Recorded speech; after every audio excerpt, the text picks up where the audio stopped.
Hi everyone, Elias here from We Aim for Self-Defense. Got a video today on a topic that I think is really important for beginners like myself with firearms, and maybe especially folks that are just a few months behind where I am now as someone that regularly takes classes, goes to the range, and is reading a lot of manuals, going through a lot of videos. What do you do if you encounter a gun, in this case, specifically a revolver, and you don't know how to handle a gun? And you're nervous, you want to make that gun safe. So today we're going to talk about, if we find a revolver, how to make that gun safe. Not getting fancy, not trying to do cool things, not trying to practice, not going to a gun range. We don't know how to shoot this gun yet. We just want to make sure it's safe.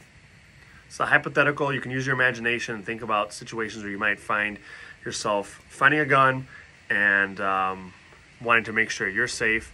In order to do that, make sure that the gun itself is made safe. The only way to make sure that gun is safe is that it's emptied of all ammunition and can't hurt anyone unless you pick it up and throw it, I guess. So I found myself in that type of situation after my father, Roberto, died, and we knew he was a firearm owner, and there was one gun that I knew he had, but I couldn't find it. As we went through his belongings after he died, and that was a revolver. One day in a box, we did find this revolver. It was shocking. We ourselves, we were out of that mode of going through his things and looking for it, and it kind of hit me by surprise. At the time, I had never handled a firearm, never taken a class, never read a manual, never watched a video instructional, never gone to a gun range, hadn't done any of these things. So I had the utmost respect for the lethal potential of this gun. I didn't know if I touched it the wrong way, that it would blow up. I didn't know if I dropped it, it would shoot. I had no idea. I wanted to make sure that I didn't hurt myself or anyone around me. So I jumped online, started looking at videos, looking through manuals, trying to get any information I could out there on how to make this gun safe. So my dad, being a responsible gun owner, had it in a holster. All right? So the holster, in this case, covers the trigger. So I was like, all right, I know that I can't reach the trigger, but I didn't know if this weapon had ammunition in it. And if it did, I wanted to get it out, but I didn't want to hurt myself in the process and have an accidental discharge. So we're going to review what to do, all right, if you encounter a gun. Right now it's in a holster. That's good. Already we're safe, because one of the main things we want to do is keep our fingers off of the trigger if we're trying to make this gun safe. Another thing we're always trying to do, in any case, is that we're working with guns, even you become more experienced, is to make sure that the gun is pointed in a safe direction. We never want to point a gun at anything that we don't intend to fire on and destroy. We want to treat every gun like it's loaded at all times. Even when you become much more advanced, you always want to do that. Keep your fingers away from the trigger until you're ready to shoot. Keep the gun pointed in a safe direction. Never point it at anything you don't intend to shoot at and destroy. So I pulled it out, holding just the handle here. Pulled it out, keeping it pointed in a safe direction, making sure that my finger is not anywhere near the trigger. The trigger is inside of this trigger guard here. All right, touching that won't do anything. All right, this is a revolver, so there's some benefits to that. Okay, when we're working with a revolver and there's no one downrange here, we can actually look at the wheel and see if there's cartridges in there. In this case, you can look, you can see that there's some metal in there. So we see that there's some cartridges in there. All right, so we know that this gun in some form or fashion is loaded. It is not cocked.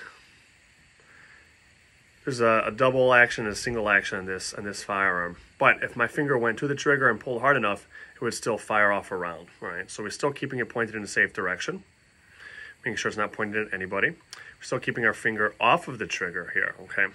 Now with the revolvers, we know that there's ammunition in it, but even if we didn't, if we couldn't see it in there, we just weren't sure. The cool thing about this is if we pop out this wheel, we can empty it out pretty easily, okay?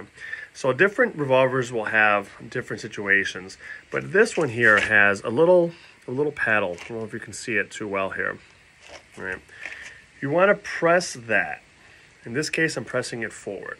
When you place your finger on it, making sure that no finger is inside the trigger guard, nowhere near the trigger, and that the gun is pointed in a safe direction, not at myself or anyone else, you'll feel where there's some give. I feel, all right, I'm pressing it around. I feel like there's give this way.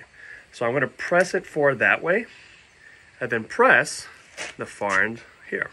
All right. Now you'll see there are cartridges in this. It spins around, okay? You'll also see that all the cartridges are in this wheel, and they are nowhere near the barrel. I'm looking at the barrel. There's nothing in there right now. And these revolvers, they won't stay in the chamber here.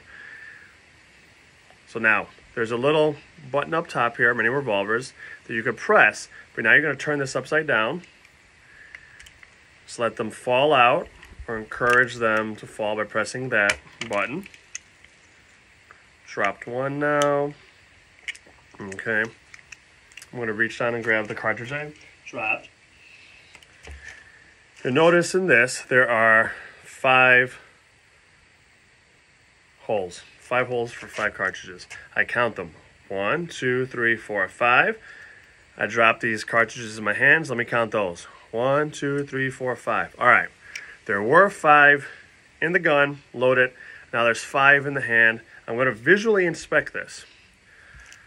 Any in there? Nope, it's empty. You can see the light go through. You can spin it around here. You see there's nothing in there. You can visually inspect the inside of the barrel. There's nothing in there. There wouldn't be in a revolver. Okay. Now at that point, this gun is only dangerous in so much as it can produce damage if we were to throw it at someone or strike them with it. It has been completely emptied of all ammunition. Even if I were to put this wheel back in and start pulling the trigger or cocking and shooting and pulling the trigger there, nothing is going to come out. Find the switch, the release switch here. Find the direction it gives some give in. Press in that direction. Then hit the opposite side of the wheel and it should pop out. Simple stuff that can make you feel a lot safer if you encounter a gun as a beginner that's a revolver and you don't know how to make it safe. Take a look at it, keep your fingers off the trigger, always point it in a safe direction, meaning not at anything that you would want to have destroyed. Find the button or paddle that helps you release the wheel. Find the direction it goes in and give me some give. Press it on the other side of the wheel. Press to release. Look at the cartridges there. Turn it upside down. Press the cartridge release, or just let gravity do its work. Count the cartridges in your hand. Compare it to the count you look at in the wheel. Make sure they add up. Make sure there's nothing left in that wheel. Make sure they're all in your hand. Place them away from the gun. And at that point, you have a safe gun.